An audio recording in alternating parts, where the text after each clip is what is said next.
The people of Kaohsiung in Taiwan just recalled their mayor, and that is a historical first in Taiwan, the recall of a city mayor.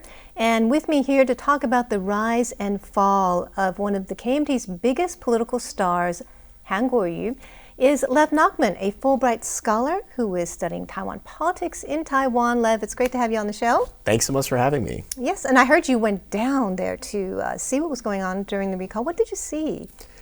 So I went down Friday the night before the election because I wanted to see what kind of activities they were going to be holding the night before.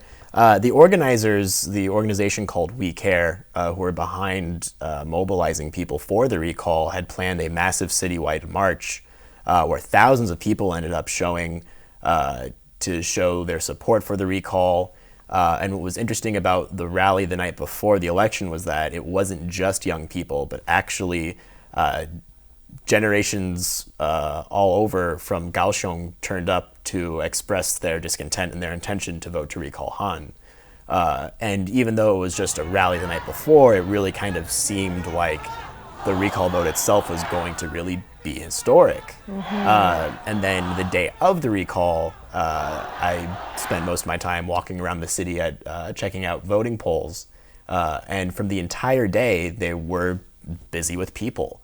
Even though Saturday was absolutely downpouring rain in Kaohsiung, but that didn't actually seem to stop people from going out to vote. And then as we now know, the results showed that not only did people vote to recall him, but a lot of people voted to recall him. That's right, over 40%. He over only 40%. needed 25% for the referendum to be valid. And over 939,000 voted for him to be recalled, which was more than voted him to come into office. So Yeah. it was an overwhelming, mandate to recall him. What do you attribute that to? So there's a few different reasons. The one that a lot of media is talking about is Han's connections with China and how kind of the China factor has really turned people against him. And that's true to an extent. But that's not nearly as big of a factor, in my opinion, as Han himself as a politician, how much he has blundered, disappointed, failed to really enact any sort of good governance in Kaohsiung since he became elected. During the presidential election this last year, he's made so many blunders in his media appearances, in his speeches, during debates, during campaign trails, that there's no shortage of examples to look at how he himself essentially made the KMT look bad, and for a lot of people from Kaohsiung, made Kaohsiung look bad. And he himself was not able to actually fulfill any of the promises he made as mayor.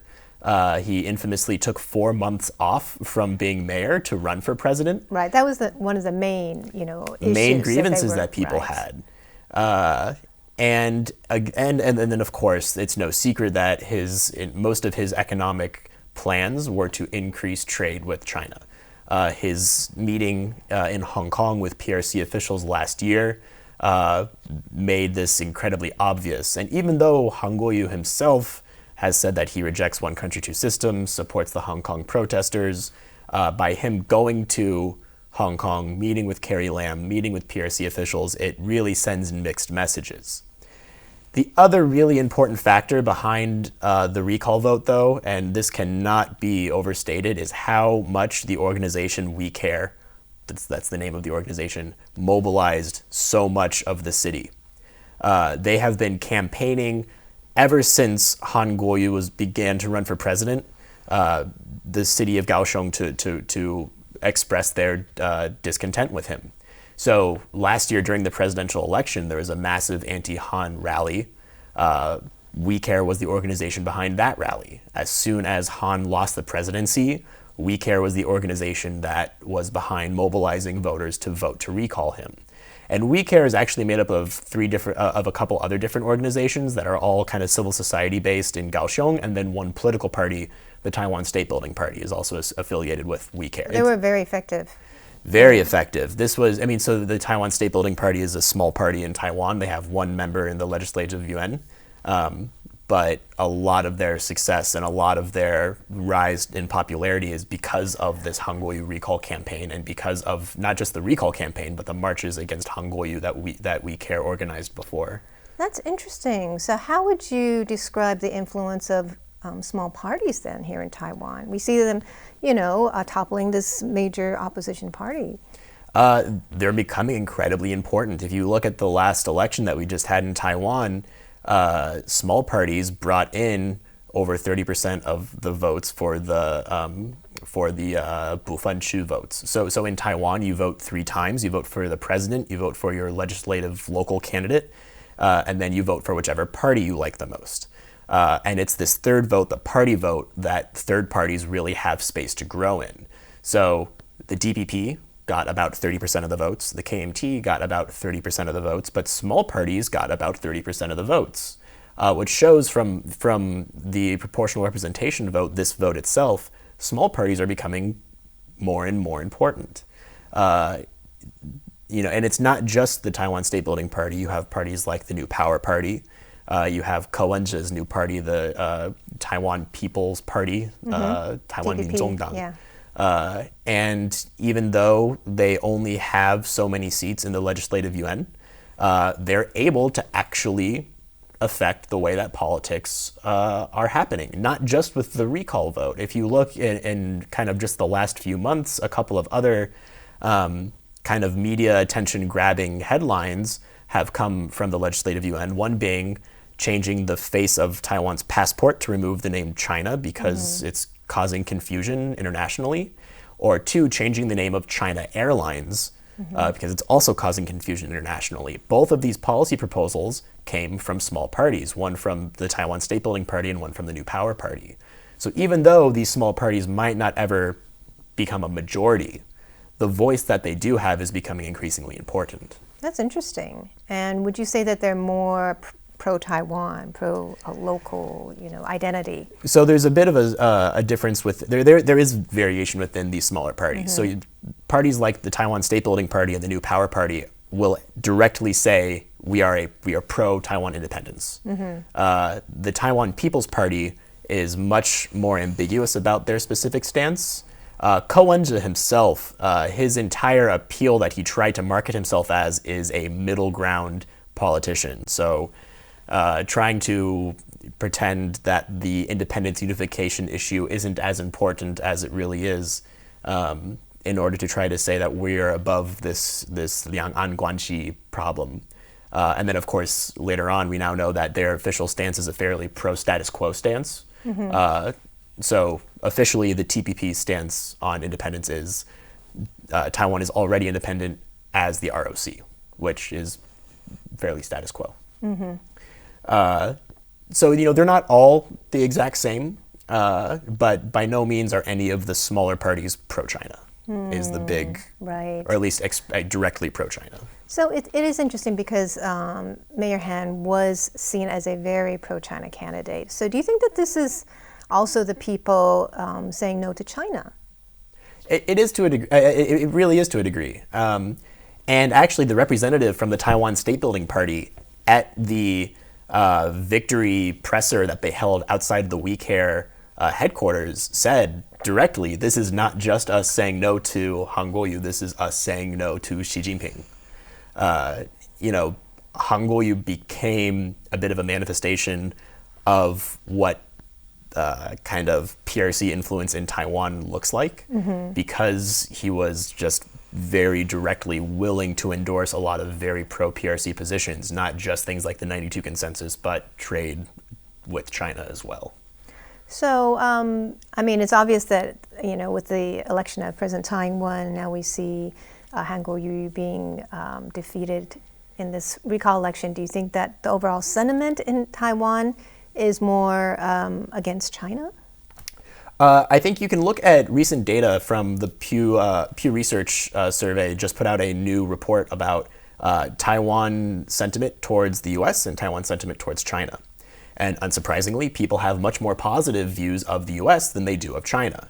But there is still a far larger number of green voters, DPP voters, that have favorable economic perceptions of China, meaning they're willing to work with China for economic goals, but have very negative political understandings of China. I think there's a wide perception from kind of outside of Taiwan that everyone in Taiwan has very, very strong anti-China bias. But I think if you look at the data, it's not simply an anti-China thing. You really have to sparse out what anti-China means. Because politically speaking, no one wants the PRC to hurt any of Taiwan's democratic institutions. But that doesn't mean everyone is completely against any sort of relationship with China. In fact, the survey shows that even Green voters themselves are favorable to a fair economic relationship with China. Right, and getting back to Han Kuo-yu, he did win Kaohsiung with a majority, about 54% or so, and he wanted to increase trade and exports, to China and other places. So why do you think he was so popular and able to win Kaohsiung at that time? Kaohsiung had been run by the DPP for a very long time, and Han Kuo-yu really capitalized off of a very specific sentiment of dissatisfaction with the ruling party. You're talking about the DPP, about then, right? the DPP. A lot of his rhetoric was the DPP has forgotten Kaohsiung, they've forgotten the common people. I will remember the common people. I am the common people. I will make sure that Kaohsiung can become known again as a great trading hub of Taiwan. And for people in Kaohsiung, back in 2018 was when he was elected as mayor, they bought that. And of course, there was a lot of other complicated stuff happenings with online campaigns for Han Kuo-yu and a lot of just very massive kind of populist rhetoric that really mobilized support for him out of almost seemingly nowhere. But it didn't last. So you think people were very disappointed that he didn't do much for Kaohsiung? What was it that made people turn so quickly against him? I really think it was buyer's remorse, where everyone voted for, or everyone kind of bought into this idea that this was really going to be amazing, and it really wasn't. At the same time, it would not surprise me if a lot of people who turned out to vote to recall Han Kuo-yu did not vote in the mayoral election that he won in. So we know from polling data that voter turnout during midterm elections is lower than presidential elections, which means that people will not turn out to vote for their mayors as much as they will turn out to vote for their presidents. So there's also a very good chance that people who thought that the DPP would simply win in Kaohsiung because the DPP always wins in Kaohsiung, only to find Han winning, probably were extra motivated to turn out to recall him this time as well. I think when we look at the number of people who voted against Han Kuo-yu, it's a bigger number than the people that voted for Han Kuo-yu during his election. I think that kind of might capture some of that population as well. I see. Well, can you explain his rise, though? Because he was, and he still is popular among some people, the Han fans. Absolutely. Right? So can you explain his charm and his popularity? And, this is something that I worry gets downplayed a little bit too much.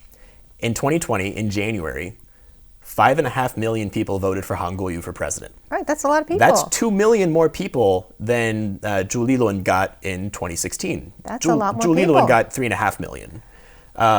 And we know from some other political science research that people who identify with the party tend to vote for that party regardless of who the candidate is. But at the same time, Han had a lot of genuine fans.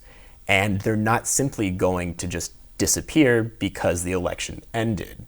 Obviously, Tsai Ing-wen won with 8+ million votes. Clear victory. Clearly, the Taiwanese voting population wants Tsai, not Han. But that doesn't mean that there wasn't a very sizable population of the Taiwanese public that genuinely supports him. Yeah. And his Han fans are famous, right? There's Han Wave and Han fans, and they're pretty enthusiastic. And so the next question is, what is going to happen to Han Kuo-yu now? There's rumors that he might run for party chair. There's rumors that he might try to run for mayor somewhere else. And there's a real chance that he's not going to go anywhere anymore. The KMT factions, the factions that really put their money on Han Kuo-yu lost. And whether or not they will be able to kind of consolidate their position and try to continue to use Han, that's something to look for in the future. So do you think he still has a certain appeal among a certain population of KMT supporters? I think he did. The big question is, what does the average voter look like after COVID? Because a lot of people who before would never say something nice about Tsai Ing-wen suddenly have a lot of nice things to say about Tsai Ing-wen. Right. Good governance does a lot for a politician's reputation. And a lot of moderate to light blue voters who might not enthusiastically support Tsai Ing-wen before might be a little bit more inclined to vote for someone like her in the future. Now, whether or not that's going to translate into voting for the DPP in the future, we'll see. Unfortunately, the next election is still 2 years away, and in Taiwanese politics times, that's a lifetime. So who knows what's going to possibly happen between now and then. But I think there is definitely, at this very moment now, a bit of a shift into public support for DPP versus KMT. COVID has been an amazing boost of support for Tsai and the DPP. Well, she's done a great job, right? Yes, deservedly so. I mean, one of the best in the world, basically. Yes. And so Kaohsiung, what do you think is going to happen to Kaohsiung? Great question. So the next thing to keep our eyes on is the by-election. So now that Han is out and he's said that he's not going to contest the results, there needs to be a new mayoral election. And everyone might obviously think that the DPP is going to send whoever there and they'll win very quickly, but I don't think it's necessarily going to be so simple. There's a lot of rumors that it'll be Chen Chi-mai, the former DPP candidate who lost to Kuo-yu. But the KMT is probably also going to still nominate someone. More interestingly are smaller third parties. So because the Taiwan State Building Party was so present for the recall vote, they are very popular in Kaohsiung right now. They're from Kaohsiung originally. And if there was ever a moment for them to try to capitalize on some of their momentum, it could be an opportunity for them to try to nominate someone for mayor themselves. At the same time, you have parties like the New Power Party and the Taiwan People's Party, who, even though they're not as popular in Kaohsiung and they might not nominate someone themselves, the DPP and the KMT will most certainly want their endorsement for whoever candidate they nominate, because they still do have a voice with younger voters. So the next mayoral election in Kaohsiung may actually become very interesting. And when you were in Kaohsiung, what was the mood there? Very happy. Very happy. It was very moving. I mean, considering in today's world, so many democracies seem so dysfunctional, that Kaohsiung, Taiwan, of all places, to be the one place where people turn up to vote and proper democratic transition happens that's not contested. I hope Taiwan can be a new trendsetter. All right. Well, Lev, I think it's great having you in Taiwan, kind of watching and observing Taiwan politics and writing about it to the world. Thank you for joining us. Thank you so much for having me. And I've been speaking with Lev Nachman. He's a Fulbright scholar studying Taiwan politics in Taiwan. We've been talking about the recall of Kaohsiung Mayor Han Kuo-yu. I'm Natalie So. Thanks for tuning in.